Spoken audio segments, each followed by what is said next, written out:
दोस्तों जरा सोचो, अगर वो भयानक एस्टेरॉयड पृथ्वी से नहीं टकराता तो क्या होता। डायनासोर आज भी हमारे बीच होते।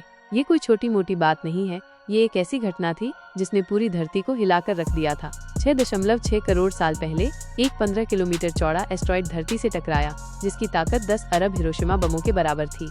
सोचो, हर तरफ आग, सुनामी और तबाही। 25 किलो से ज्यादा का हर जीव खत्म हो गया। लगभग 75% प्रजातियां विलुप्त हो गईं। डायनासोर का तो नामो निशान मिट गया। सिर्फ छोटे छोटे पंख वाले डायनासोर बचे, जिन्हें हम आज पक्षी कहते हैं।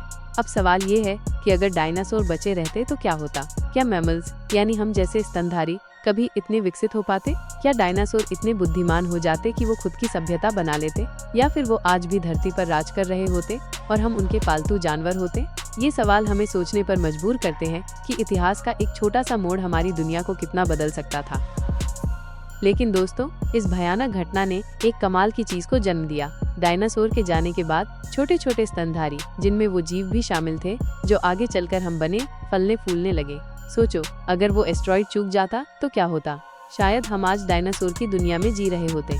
इमेजिन करो, रैप्टर चांद पर अपना झंडा फहरा रहे हैं, डायनासोर वैज्ञानिक रिलेटिविटी के बारे में डिस्कस कर रहे हैं, या एक ऐसी काल्पनिक दुनिया पर बहस कर रहे हैं जहां अविश्वसनीय रूप से स्तनधारियों ने पृथ्वी पर कब्जा कर लिया है। ये सुनने में किसी साइंस फिक्शन मूवी की तरह लग सकता है, लेकिन ये हमें विकास के बारे में कुछ गहरे दार्शनिक सवाल पूछने पर मजबूर करता है। क्या हम इंसान यहाँ सिर्फ एक संयोग से हैं, या फिर बुद्धिमान जीव जो औजारों का इस्तेमाल करते हैं उनका विकास होना तय था? क्या ये सब एक सोची समझी योजना का हिस्सा है, या फिर ये सिर्फ किस्मत का खेल है? ये सवाल हमें ये सोचने पर मजबूर करते हैं कि हम इस दुनिया में क्यों हैं और हमारा अस्तित्व कितना अद्भुत है। डायनासोर वो विशालकाय जीव थे जिन्होंने कभी हमारी धरती पर राज किया था। कुछ प्रजातियां तो 120 फीट तक लंबी थीं, लेकिन करीब 66 मिलियन साल पहले एक 15 किलोमीटर का विशाल एस्टेरॉयड धरती से टकराया और डायनासोरों की लगभग सभी प्रजातियों का सफाया कर दिया। आज हम बात करेंगे डायनासोरों के बारे में। ये विशालकाय जीव इतने बड़े कैसे हुए? क्या आज की तकनीक से हम उन्हें दोबारा जिंदा कर सकते हैं? और अगर वो विलुप्त न हुए होते तो क्या वो इंसानों की तरह समझदार बनकर सभ्यताएं बना पाते? आज से लगभग 245 से 66 मिलियन साल पहले डायनासोरों का राज था। इस युग को ट्रायसिक, जुरासिक और क्रेटेशियस काल में बांटा गया है, जब अलग अलग प्रजातियों के डायनासोर अस्तित्व में थे। डायनासोरों से पहले भी हमारी धरती पर जीवन था। मेसोजोइक युग से करोड़ों साल पहले पर्मियन काल में लाखों प्रजातियां समुद्रों और जमीनों पर राज करती थीं। पर्मियन काल में सिनैप्सिड्स मुख्य स्थलीय जानवर थे। इनमें पेलिकोसॉरस और डायमेट्रोडॉन जैसी प्रजातियां शामिल थीं, जो आज की विशाल छिपकलियों की तरह दिखती थीं। लेकिन लगभग 252 मिलियन साल पहले पर्मियन काल में एक विशाल सामूहिक विलुप्ति हुई। लगभग 96% प्रजातियां पूरी तरह से विलुप्त हो गईं। इसे द ग्रेट डाइंग कहा जाता है, जो पृथ्वी के इतिहास की सबसे भयानक सामूहिक विलुप्ति थी। लगभग जीवन ही खत्म हो गया था। इस विलुप्ति के बाद डायनोसोरोमॉर्फ्स नामक जीवों की एक प्रजाति बची। ये बिल्ली के आकार के सरीसृप थे, जो बहुत तेज दौड़ सकते थे। इन्हें डायनासोरों का पूर्वज माना जाता है। लगभग 230 मिलियन साल पहले इन्होंने सच्चे डायनासोरों का रूप लिया, जो बाद में सौरोपॉड्स और अन्य मांसाहारी डायनासोरों में विकसित हुए। अब तक की खोजों में वैज्ञानिकों को बैरोसॉरस और अर्जेंटीनासॉरस जैसे विशाल डायनासोर मिले हैं, जो 30 से 40 मीटर तक लंबे और 100 टन तक भारी थे। लेकिन सोचने वाली बात है, पिछले 500 मिलियन सालों में सिर्फ यही वो दौर था जब इतने बड़े जीव हमारी धरती पर राज करते थे। ऑर्डोविशियन, डेवोनियन, पर्मियन और आज के समय में इतने विशाल जीव कभी नहीं थे। तो सवाल उठता है, डायनासोर इतने बड़े कैसे हो जाते थे? वैज्ञानिकों के सामने सबसे बड़ा सवाल ये है कि उस समय पृथ्वी में ऐसा क्या खास था। कई सालों तक दुनिया भर के वैज्ञानिकों ने इस सवाल का जवाब खोजने के लिए रिसर्च की। शुरुआत में उनका मानना था कि उस समय वायुमंडल में आज से ज्यादा ऑक्सीजन थी, जिससे जीव बड़े हो जाते थे। कुछ वैज्ञानिकों ने सोचा कि शायद गुरुत्वाकर्षण कम रहा होगा, लेकिन ये थ्योरीज गलत साबित हुई। हाल की खोजों से पता चला है कि उस समय वायुमंडल में आज से 2-3 गुना ज्यादा कार्बन डाइऑक्साइड थी, जिससे औसत तापमान 30 डिग्री सेल्सियस के करीब रहता था। इससे पेड़ पौधों की कई प्रजातियां थीं। ऐसे में शाकाहारी सौरोपॉड्स डायनासोरों के लिए भरपूर पौष्टिक भोजन था। साथ ही ये विशाल आकार उन्हें शिकारियों से भी बचाता था, इसलिए धीरे धीरे उनका आकार इतना बड़ा हो गया। कुछ वैज्ञानिकों का मानना है कि उस समय के सौरोपॉड्स, जो विशाल शाकाहारी डायनासोर थे, उनका शरीर इस तरह विकसित हुआ कि वो ज्यादा से ज्यादा ऑक्सीजन प्रोसेस कर सकें। लाखों सालों के विकास के दौरान वो इतने विशाल हो गए, और जब वो इतने बड़े हो गए तो उनका शिकार करने वाली प्रजातियां भी विकास के दौरान विशाल हो गईं। खैर, ये सब अभी थ्योरीज ही हैं। वैज्ञानिकों को अभी तक इस सवाल का सटीक जवाब नहीं मिला है।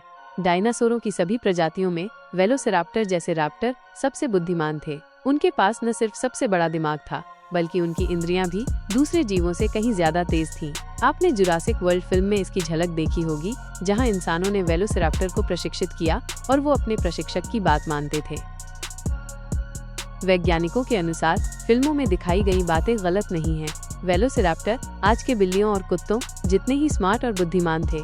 अगर डायनासोर विलुप्त न होते और उसी तरह विकसित होते रहते तो शायद वो और भी बड़ा दिमाग और तेज इंद्रियां विकसित कर लेते। लाखों सालों के विकास के दौरान वो इंसानों की तरह प्राइमेट्स का रास्ता अपना लेते। वो औजार बनाना सीख जाते, एक दूसरे से संवाद करते और हमारी तरह समाज बनाते। हालांकि इसमें कई अगर और मगर हैं, लेकिन सैद्धांतिक रूप से हाँ, अगर डायनासोर विलुप्त न होते तो लाखों सालों के विकास के बाद वो इंसानों की तरह एक बुद्धिमान प्रजाति बन सकते थे। अब सवाल ये है कि अगर 66 मिलियन साल पहले सौरोपॉड्स डायनासोर विलुप्त न होते तो क्या वो और विशाल हो सकते थे? वैज्ञानिकों का कहना है कि अब तक की रिसर्च से साफ है कि सौरोपॉड्स ज्यादा ऑक्सीजन या कम गुरुत्वाकर्षण के कारण इतने बड़े नहीं हुए थे, बल्कि उन्होंने अपनी जीव विज्ञान और लाखों सालों के विकास के दम पर ये विशाल आकार पाया था। वैज्ञानिकों के अनुसार जब सौरोपॉड्स विलुप्त हुए तब वो अपने विकास के चरम पर थे, यानी उनका शरीर जितना विकसित हो सकता था उतना हो चुका था। उस समय उनका शरीर, उनके आकार और भोजन का सही संतुलन था। अगर वो और विशाल होते तो शायद वो चल नहीं पाते, सांस नहीं ले पाते और अपने शरीर को खड़ा नहीं रख पाते। सीधे शब्दों में कहें तो रिसर्च से पता चलता है कि सौरोपॉड्स विलुप्ति के समय अपने आकार के चरम पर थे। उनसे ज्यादा विशाल होना उनके लिए संभव नहीं था। अब सवाल ये है कि क्या हम मौजूदा तकनीक से डायनासोरों को दोबारा जिंदा कर सकते हैं? वैज्ञानिकों का कहना है कि किसी भी मरे हुए जीव को जिंदा करने के लिए हमें उसके डीएनए सीक्वेंस की जरूरत होगी। खोज के दौरान वैज्ञानिकों को खून चूसने वाले कुछ कीड़े जमे हुए मिले। इन्होंने लाखों साल पहले डायनासोरों का खून चूसा होगा और फिर वो जम गए। ऐसे में आज भी इनके अंदर डायनासोरों का खून हो सकता है। कुछ लोग सोच रहे थे कि इस खून से वैज्ञानिक डायनासोरों का डीएनए सीक्वेंस पता करके उन्हें जिंदा कर सकते हैं, लेकिन ये आधी सच्चाई है। दुनिया की हर चीज की तरह डीएनए की भी एक एक्सपायरी डेट होती है, उसके बाद ये खराब होने लगता है। मच्छर के अंदर मिले डायनासोर के खून से उसका डीएनए लाखों साल पहले ही खराब हो चुका है। हम कुछ हजार साल पहले विलुप्त हुए डोडो और वूली मैमथ के डीएनए को इस तकनीक से दोबारा पा सकते हैं, लेकिन डायनासोरों के डीएनए को दोबारा पाना संभव नहीं है। वैज्ञानिकों को अब तक मिला सबसे पुराना डीएनए लगभग 1 मिलियन साल पुराना है, जबकि डायनासोर लगभग 66 मिलियन साल पहले विलुप्त हो गए थे।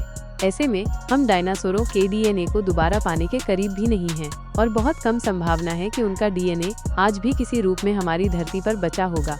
सीधे शब्दों में कहें तो फिल्मों में डायनासोरों को वापस लाने जैसी बातें सिर्फ साइंस फिक्शन हैं। मौजूदा तकनीक या भविष्य की तकनीक से डायनासोरों को फिर से जिंदा करना नामुमकिन है।